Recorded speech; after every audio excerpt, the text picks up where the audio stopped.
কুয়াকাটার আকর্ষণীয় স্থান শুটকিপল্লীতে আপনাকে স্বাগতম। কুয়াকাটা মেরিন ড্রাইভের রাস্তা ধরে আপনি 2-3 কিলো সামনে গেলেই শুটকিপল্লী পেয়ে যাবেন। শুটকিপল্লীর ভিডিও অনেকেই করেছে, কিন্তু শুটকিপল্লী যাওয়ার রাস্তাটা অনেকেই হয়তোবা জানেন না। যারা জানেন না তাদের সুবিধার্থে আমি রাস্তাটাও ভিডিও করে আপনাদেরকে জানিয়ে দিচ্ছি। দেশের বিভিন্ন প্রান্ত থেকে লোকজন এখানে আসে শুটকি সংগ্রহ করতে। কুয়াকাটা এলাকার সমুদ্র তীরবর্তী পাশে গড়ে ওঠা একটি মাছ শুকানোর গ্রাম। এখানে জেলেরা সমুদ্র থেকে মাছ ধরে আনে এবং রোদে শুকিয়ে শুটকি তৈরি করে।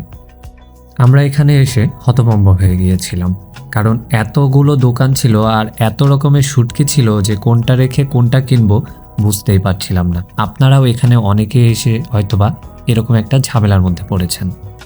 বাহারি রকমের সামুদ্রিক মাছে বেষ্টিত আমাদের এই শুটকিপল্লী। লবণ এবং বিভিন্ন উপায়ে প্রক্রিয়াজাতকরণ করা হয় এই শুটকি মাছগুলোকে। আপনারা যারা কিনবেন তারা অবশ্যই এখানে এসে দামাদামি করে কিনে নেবেন। আজকের মতো ভিডিও এখানেই সমাপ্ত।